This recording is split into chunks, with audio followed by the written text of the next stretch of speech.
Assalamualaikum warahmatullahi wabarakatuh. Jumpa lagi dengan Mata Blitar Podcast. Pada kesempatan kali ini kita mengadakan edisi khusus kerjasama dengan PC PMI Blitar yang kebetulan dalam bulan ini akan mengadakan konferensi cabang atau pemilihan ketua cabang PMI Blitar tahun 2021-2022. Pada kesempatan kali ini kita mendatangkan kedua kandidat, karena kandidatnya ada dua. Salah satu kandidat yang kita undang pada kesempatan kali ini yaitu adalah sahabat Agus Effendi. Apa kabar sahabat Agus? Alhamdulillah sehat, Mas. Sehat ya. Nggih. Aktivitas apa hari ini? Kalau hari ini sempat buka usaha juga, tapi nyambi-nyambi. Sudah lulus kuliah ya? Alhamdulillah sudah. Oh, sudah wisuda. Alhamdulillah belum. Oh, belum, tapi sudah selesai semuanya ya? Sudah selesai semua, cuma tinggal nunggu administrasi. Terus kemudian ambil ijazah. Nggak ada wisuda, Mas. Oh iya ya, karena ini masih dalam iya, pandemi ya. Terus iya, kalau sahabat Agus ini asal kampusnya mana? Saya dari Stit Al Muslihun. Stit Al Muslihun ya. Kebetulan sudah selesai ya, sudah selesai, tinggal administrasi dan karena tidak ada wisuda, jadi ya bisa dikatakan sudah selesai kuliahnya seperti itu ya. Selesai. Mungkin ada rencana mau ambil S2? Insya Allah ada, Mas. Kalau niat cita-cita pun sebenarnya ada. Ya nanti sambil berjalan lah. Oh nanti gitu. siapa tahu rezekinya ada. Ya. Terus ini karena tema pada kali ini adalah lebih dekat dengan kandidat PC PMI Blitar periode 2021-2022. Mungkin sahabat Mata Blitar Podcast maupun wabil khusus sahabat-sahabat PC PMI Blitar, sahabat alumni PMI Blitar pingin tahu sahabat Agus ini asalnya dari mana? Saya Alamat. dari Wingi, Mas. Alamat Kelurahan Babatan, Kecamatan Wingi, Kabupaten Blitar. Berarti Belingi ya, Blitar sini saja ya. Wingi. Anak daerah. Ya. Kecamatan Wingi, Desa Desa Babatan. Ya. Terus kemudian kalau pendidikan dulu SMP, SMA mungkin. Kalau dulu SMP saya sempat 2 kali SMP, Mas. Dulu Gitu. MTS saya di Darul Wingi, terus saya pindah ke MTS Ma'arif NU, Mamnu, mondok di Mamnu. Oh gitu, yang Ciliwung? Iya, Ciliwung kota. Terus kemudian SMK-nya saya SMK 1 Blitar, SMK Negeri 1 Blitar, gitu. jurusan Teknik Elektronika Industri. Oh gitu. Ya. Terus kemudian Terus kuliah di Stit Al Muslihun, itu jurusan pendidikan jurusan agama.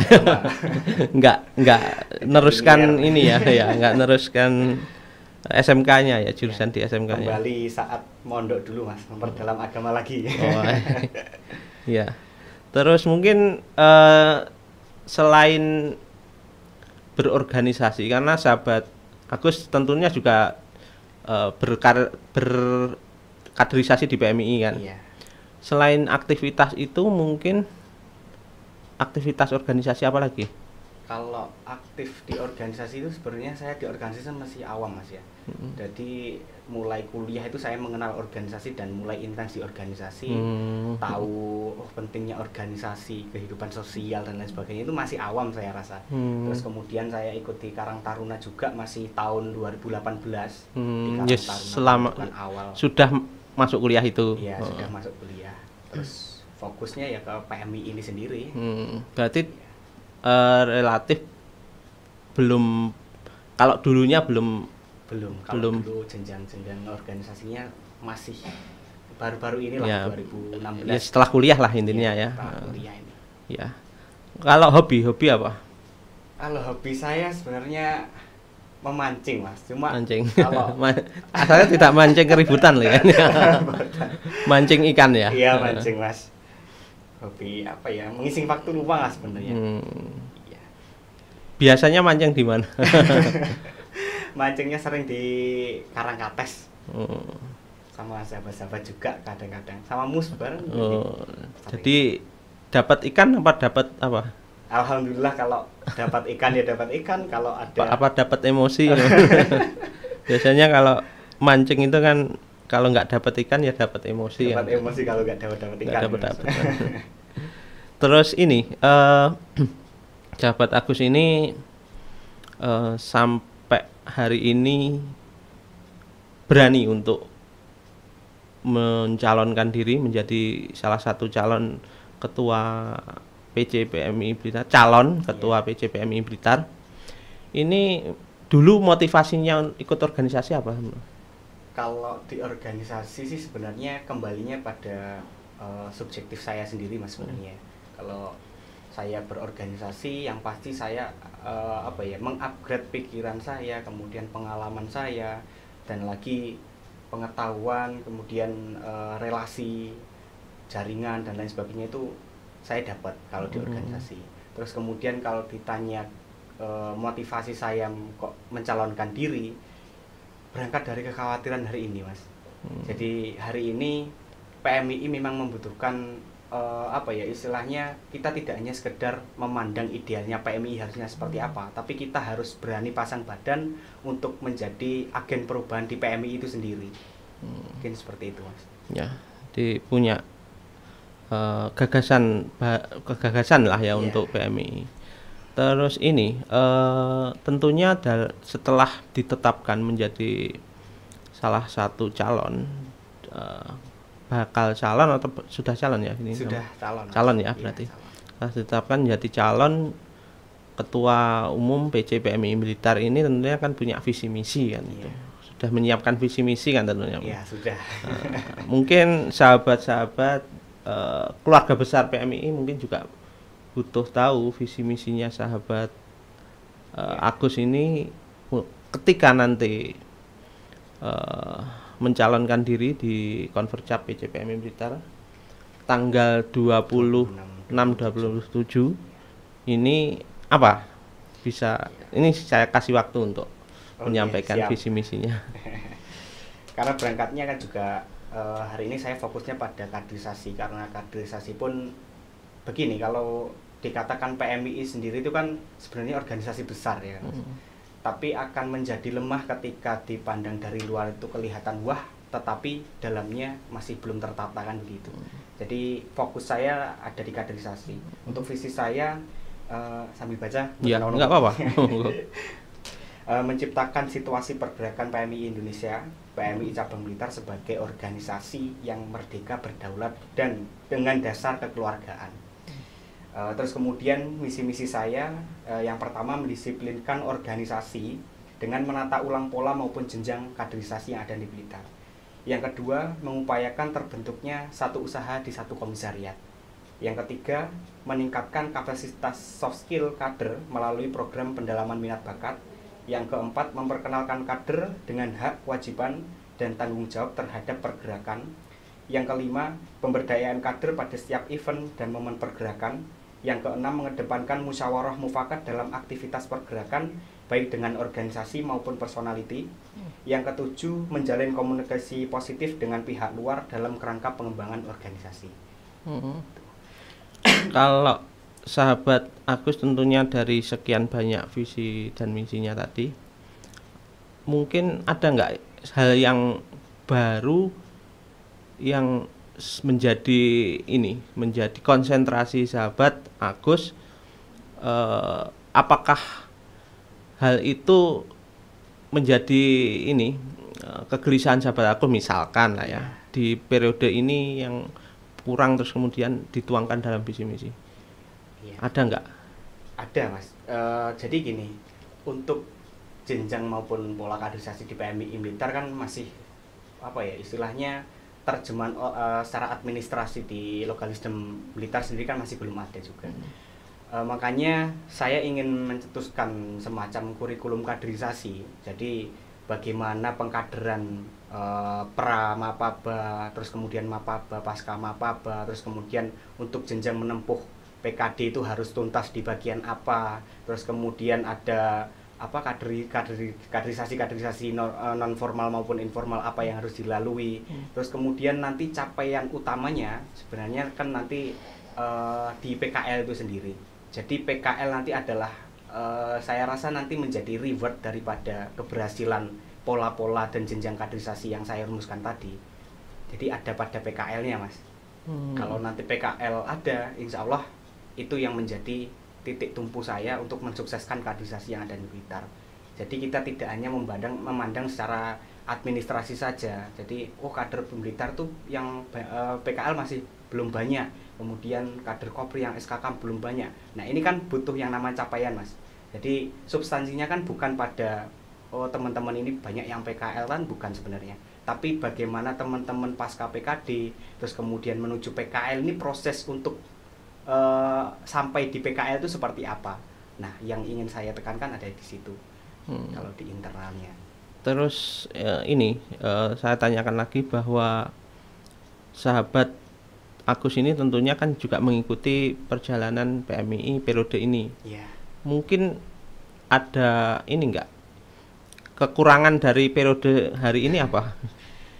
Iya, mungkin ini yang menjadi permasalahan tidak hanya tahun ini ya, Mas. Saya rasa, dan juga tidak hanya cabang sendiri. Saya dulu waktu di komisariat pun juga merasakan hal demikian. Jadi ketika kita menjabat sebagai kepengurusan di berbagai lini, di berbagai jenjang PC, PK dan lain sebagainya, ketika kita mengurusi kader itu belum sinkron dengan kepengurusan yang harusnya dia siap untuk mengurusi kader. Jadi hari ini pengurus sendiri masih belum siap, dalam artian memang dalam tanda kutip ini memang melalui proses-proses yang instan lah menurut saya, karena saya sendiri juga merasakan seperti itu. Terus kemudian ini yang menjadi istilahnya miskomunikasi dan lain sebagainya. Terus kemudian banyak permasalahan-permasalahan mulai dari kesibukan masing-masing kepengurusan. Jadi kurang adanya intens ketika dia kurang itu total dan militansinya masih perlu untuk dipertanyakan. Makanya yang menjadi titik tumpu di sini tidak hanya sekedar kekeluargaan sesuai dengan visi saya, tapi ini juga lebih menekankan pada pendewasaan kader secara personal maupun organisasi, kemudian arahnya pada militansi kader dan juga totalitas kader ketika ada di PMII. Caranya seperti apa? Oke. Mungkin ini kan gambaran ya Mas ya, sesuai dengan pengalaman dan juga pengetahuan saya dulu waktu di komisariat. Saya menggunakan untuk koordinasi dengan kepengurusan ini agar tidak terjadi miss dan lain sebagainya. Manajemen memang penting dan juga wajib untuk seorang ketua menurut saya. Jadi saya dulu menggunakan kumpul rutin wajib 1 minggu sekali. Dalam artian ini menjadi momen komunikasi secara intens terkait dengan PMI itu sendiri, tidak hanya sekedar merapatkan hal-hal yang akan diagendakan. Maksudnya tidak hanya ini persiapan untuk proker, tapi ini juga cenderung diskusi-diskusi terkait dengan PMI Blitar itu sendiri, kemudian kendala-kendala apa yang dihadapi. Terus kemudian untuk mengkawal kaderisasi yang saya sebutkan tadi, saya berusaha nanti ke depan bersama teman-teman yang fokus di bidang internal akan saya koordinir untuk membuat semacam kurikulum kaderisasi yang mana ini fokus pada administrasinya dulu. Baru nanti secara administrasi sudah tuntas, baru nanti pengawalan pendewasaan kader melalui program-program yang ada. Jadi melalui diskusi ataupun agenda formal maupun non formal gitu. Terus ini tentunya dalam jenjang PC atau pengurus cabang, levelnya sudah cabang itu mau nggak mau kan pasti akan bersinggungan langsung maupun tidak langsung dengan pihak eksternal. Bisa jadi juga dengan pemerintah daerah dan lain sebagainya. Walaupun tadi sempat dikatakan bahwa fokusnya di internal, namun mungkin juga punya misi atau enggak, punya visi misi yang terkait dengan eksternal. Iya. Kalau itu tetap ada Mas, karena itu kan juga mengalir ya kan. Makanya tadi saya sebutkan ini harus dikoordinir dengan baik dan dimanajemen dengan baik kepengurusan cabang ke depan ini, karena nanti saya tidak hanya melulu mengurusi kaderisasi karena ada bidangnya yang menanganinya sendiri. Terus kemudian ada bidang 2, bidang 3 itu sesuai tupoksinya. Kemudian kalau fokus saya sendiri secara personal, yang jelas saya akan tetap membangun jaringan dengan pihak luar juga. Mungkin pemerintah daerah, kedinasan, kemudian instansi-instansi pemerintahan yang lain. Nah ini sebenarnya kalau kita bisa membaca peluang kan banyak peluang, istilahnya kita bisa bersinergi, ya kan. Terus kemudian kalau berbicara instansi luar atau Pemda tidak membutuhkan PMI, saya rasa juga tidak. Pasti sedikit banyak pasti memerlukan PMI. Jadi nanti ada sinkronisasi antara internal dan juga eksternal dalam rangka istilahnya PMI itu lebih besar. Terus kemudian kami PMI itu punya kader-kader yang berkapasitas dan berkompeten di bidang-bidang masing-masing. Saya akan membuat semacam list kaderisasi, data kader yang ada di Blitar. Terus kemudian nanti kedepannya juga akan membuatkan suatu wadah-wadah tersendiri dengan porsi minat bakat kader, dan ini untuk meningkatkan soft skill daripada kader itu sendiri. Misalkan kalau kita sinkronisasi dengan eksternal, ada beberapa instansi yang mungkin memerlukan kader-kader yang aktif di bidang jurnalis. Terus kemudian ketika kita ada di internal sudah membuatkan semacam wadah yang fokus di jurnalis, nah ini bisa kita distribusikan pada eksternal itu tadi. Jadi ada impact 2 arah dari PMI sendiri dan juga ke pemerintahan. Terus kemudian kalau terkait dengan eksternal terus mengkritisi isu-isu daerah, itu pasti kita juga fokus di situ juga Mas, karena kita basisnya kalau PMI sendiri kan juga mahasiswa kan gitu. Berarti harus tetap intinya masih tetap harus kritis gitu ya, intinya. Harus tetap kritis. Posisi PMI dengan pemerintah daerah, kalau bahasa sederhananya seperti apa? Menurut sahabat Agus, harus seperti apa? Kalau menurut saya PMI itu adalah kelembagaan atau organisasi yang harusnya itu harus disegani oleh pemerintah daerah, dalam artian kita bisa menjadi kawan, kita bersinergi untuk mengkawal pemerintahan daerah, masyarakatnya dan lain sebagainya. Kita bersinergi di situ, tapi kita juga menjadi backup yang counter, maksud saya counter pada pemerintahan itu sendiri. Jadi kita kan tahu dalam artian bagaimana idealnya pemerintahan daerah, terus kemudian lapangannya itu sudah sesuai atau belum, kan itu kita tahu ya kan. Terus kemudian ketika kita nanti tahu akan data dan yang terjadi di lapangan, intinya kita juga berani untuk menonjol di pemerintah daerah itu, minimal untuk mengingatkan atau audiensi atau bersinergi kaitannya dengan permasalahan yang ada di wilayah Blitar itu sendiri. Oke, itu jawaban dari sahabat Agus terkait dengan eksternal ya, lebih ke arah ke eksternal PMI seperti itu. Terus ini karena ini sahabat Agus mencalonkan diri sebagai ketua umum PCPMI Blitar, tentunya sahabat Agus punya gambaran bahwa sahabat Agus ini memaknai sebuah kepemimpinan itu seperti apa? Jadi gini Mas, kalau kepemimpinan itu saya rasa ini adalah sebuah simbol di organisasi tersebut.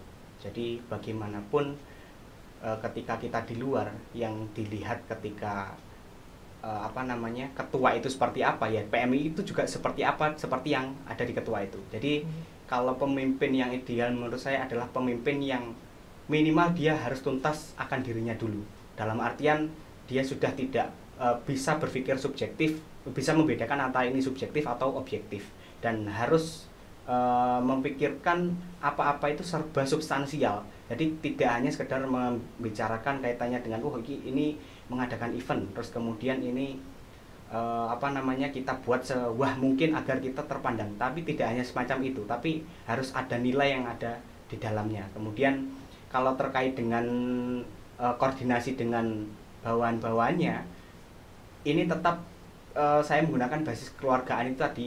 Jadi kita kumpul rutin 1 minggu sekali, terus kemudian kita komunikasi, rapat dan lain sebagainya. Ini tidak hanya sebagai formalitas, ini sebagai menggugurkan kewajiban saja, tidak, tapi ini arahnya pada membangun emosional di internal pengurus PMI itu sendiri. baik itu komisariat, cabang, rayon dan lain sebagainya.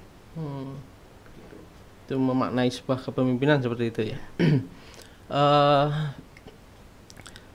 mungkin yang terakhir ya ini, tentunya dalam hal sahabat maju dalam kontestasi pemilihan ketua umum PJPMI Blitar ini kan sesuatu hal yang perlu disiapkan matang-matang, baik secara mental maupun secara apapun lah itu ya. Kalau boleh tahu sahabat Agus sudah memberitahukan hal ini kepada orang tua atau belum? Iya. Ini yang menjadi urgen dan menjadi kegelisahan saya kemarin, Mas. Jadi memang jujur untuk sebelum-sebelumnya saya tidak ada ambisi sama sekali menjadi ketua umum sebenarnya, karena juga tanggungan di rumah dan orang tua yang belum mengizinkan. Terus kemudian saya sempat diskusi sama teman-teman sahabat-sahabat PMI juga bahwa ini loh permasalahannya harus kita hadapi dan siapa yang benar-benar siap di bidang ini. Kemudian akhirnya kita melalui diskusi panjang sampai saya istiqoroh, Mas. Saya istiqoroh untuk menemukan jawaban, dan di mimpi saya itu saya melihat sahabat-sahabat di situ, bukan orang tua saya, tapi sahabat-sahabat. Tapi bukan berarti ini mengesampingkan orang tua saya, tidak. Terus pasca itu saya langsung sowan ke Bapak Ibu. Terus saya izin, dalam artian ini memang fase saya lobby lagi. Sebenarnya saya lobby itu sudah berapa kali, Mas, karena teman-teman sahabat-sahabat itu sampai ke rumah pun pernah untuk istilahnya Mas sopone iki lek sampean kan gitu. Terus akhirnya saya waktu itu masih belum ada jawaban karena saya berat untuk orang tua saya itu. Terus kemudian yang terakhir kemarin setelah istiqoroh saya menemui sowan Bapak Ibu dan alhamdulillah diizinkan untuk ini, dan insya Allah juga diridhoi. Intinya sudah izin lah ya, izin dan sudah mendapatkan restu berarti ya. Ya mudah-mudahan PMI ke depan akan mendapatkan pemimpin yang jauh lebih baik lagi dan dapat membawa perubahan yang lebih baik lagi, maslahah untuk umat, untuk semuanya ya, untuk khususnya untuk perbaikan di internal organisasi. Mungkin sahabat Agus, wawancara pada kali ini saya cukupi. Mungkin lain waktu kita akan ketemu lagi setelah Konvercap atau mungkin kapan lah nanti. Siap Mas. Dan semoga Konvercapnya lancar ya. Amin. Lancar. Untuk panitia sudah ini ya, mempersiapkan sudah mulai kapan? Kalau panitia sebenarnya dulu sudah pernah diwacanakan Mei ya Mas. Konvercapnya kan sebenarnya Mei, cuma diundur karena ada beberapa masalah teknis juga. Kemudian fix-nya itu tinggal debat tanggal 26 sama konvercapnya tanggal 26 sampai 27 itu. Berarti pembukaan 26 sampai 27 sampai ya. 27. Ya, mudah-mudahan lancar. Demikian sahabat Mata Blitar Podcast dan khususnya sahabat-sahabat keluarga besar PMI Blitar, wawancara kita kepada salah satu kandidat Ketua Umum PJPMI Blitar, sahabat Agus. Kita cukupi sekian dan semoga event PJPMI Blitar mengadakan konferensi cabang periode 2021-2022 mendapatkan kelancaran, lancar dari awal sampai akhir. Dari saya cukupi. Kita berjumpa lagi di lain kesempatan. Wallahu muwaffiq ila aqwamit thoriq. Wassalamualaikum warahmatullahi wabarakatuh. Waalaikumsalam.